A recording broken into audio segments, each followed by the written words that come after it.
So at this point, we talked a little bit about concussion. We talked a little bit about microtrauma. We talked about how these pathways to the cortex get their stimulation through receptors and through muscles, and then how the receptors also influence hormone patterns, that the muscles can respond quickly to what we do in treatment, and the hormones will respond, but they take a little bit longer. And then we talked a little bit about the microtrauma and what it can do to inhibit the brain function. So with all that in mind, does anybody have any questions or any observations that they'd like to bring up? Is trauma always created by some kind of physical trauma, or can it be created by, well, for example, migraines or something like that? Is that a different kind of trauma? Are migraines a different kind of trauma? Yeah. A migraine is actually a regulatory issue where the brain, you can poke around in the brain all day long. It has no pain fibers. The pain in the brain actually comes from blood vessels that get too big. The blood vessels have a network of pain-sensitive fibers that run on their periphery, and when the blood vessels are the right size, those signals stay quiet. But if the blood vessels get too big and get distended, the signal goes from the blood vessels down into your neck and then back up into your brain where you say, ouch, I hurt. So that's where the migraine pain comes from. The migraine pain should be kept under control by the big fiber. It's a big word called proprioception. Proprioception is unconscious recognition of where you are in space, of where your muscles are in space. So those proprioceptor signals send their signals at 120 meters per second. It's greater than the length of a football field in 1 second. It's almost 300 miles an hour. Those signals travel fast. And those signals in the cord keep the pain signals under control. In fact, they're not really called pain signals yet. They're called nociception. Nociception, everybody has it all the time. It just keeps going on and on and on. But we don't recognize it because the proprioceptive fibers block the nociception in the cord. But when the nociception signal breaks down, when the muscles don't work like they're supposed to, when those 12 things that happen inside the cord do erroneous things, the nociception can get through to conscious levels, and we say, ouch, I hurt. So migraine pain is the signal goes down into the cord and then back up into the brain because it's not blocked by the proprioceptors. Okay, that's one of the, there's other mechanisms to it also. There's neurochemical aspects where a person might need herbs, for example, can help. Caffeine can help a migraine. Cayenne pepper can help migraines.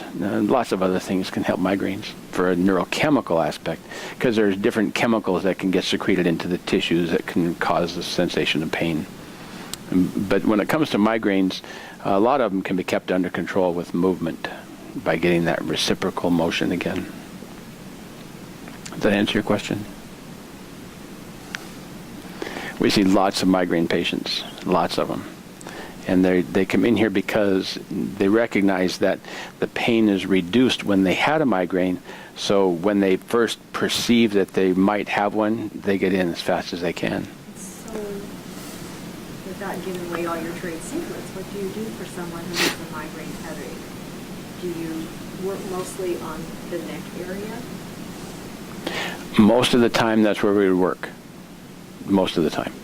Getting a shoulder girdle working, get them to ventilate properly, get their ribs to expand and contract.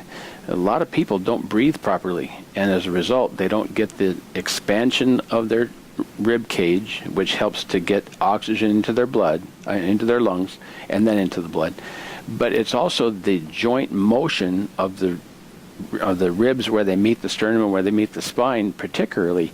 It's that movement that turns on these signals that knocks out the pain. And when the spinal muscles get tight, which is very common, the center line structure can't do what it's supposed to do. General rule, here's your Neurology 101, center line structures relate to center line structures. Excuse me. If the center line structure of your spinal column, your vertebrae, the muscles, breaks down, if you don't have core integrity, then the centerline structures in your brain won't do as they're supposed to do. One of the most centerline structures in the brain controls pain. It's called the periaqueductal gray.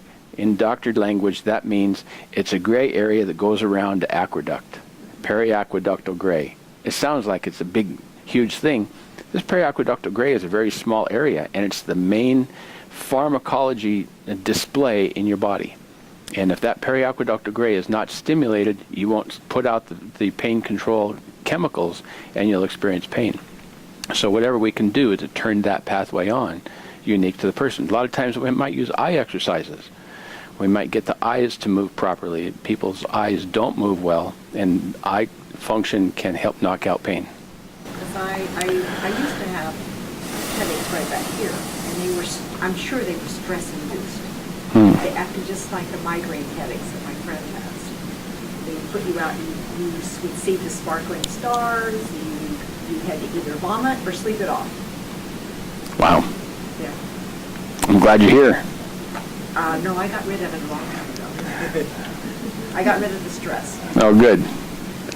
Yes. In heaven, I hope. The breathing exercises, just when you said people don't breathe, so in the kind of form. Breathing exercises are very important. One of the things I'll tell people to do is to breathe out twice as long as you breathe in. Breathe into the count of 4 or 5. You can hold it for a moment and then breathe out to the count of 8 or 10. Breathe out twice as long as you breathe in, and do that 3 or 4 times.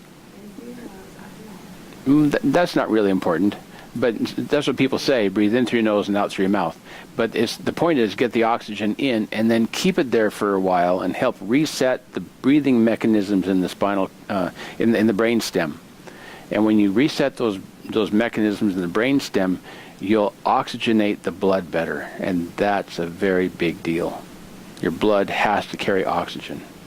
Oxygen, it has to carry glucose, and it has to have an open vascular system to get it there, and then it responds to stimulation. And people get massages. Massages are wonderful, but when you get into the structure of the spinal column and adjust the joints, you can display signals in the centerline brain that you can't otherwise stimulate by working from the outside. You see that? Centerline structures relate to centerline structures, and the deeper the structure that we can stimulate, the more display there's going to be in the brain. So that's why chiropractors like to adjust the spine.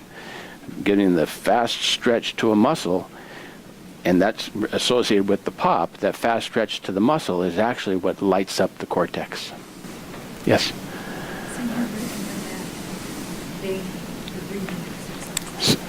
Several times a day. Several times a day. Yes. People say, I will never remember to do that. And my next question to them is, do you have a smartphone? Set an alarm. And people set their alarm for 30 minutes, hour, couple hours, whatever is best for them. And when they do it, only takes a second. They can do it wherever they are. And when they come in, there's profound changes in the way their nervous system works. You want me to do it before you go to sleep, too. That's right. It'll help. That'll totally relax your body. Remember we talked about the hypothalamus being in charge of sleep and wakefulness. So that will help. 3 or 4. You might do it. Breathe in, breathe out, breathe in, breathe out, breathe in, breathe out, and done. But don't do them that fast. Give yourself a second. You breathe into the count of 4, wait, and then breathe out the count of 8. Relax a little bit, and then do it again 3 or 4 times. And you can do that hourly, several times a day, whichever works best. All right. I want to thank you all for coming.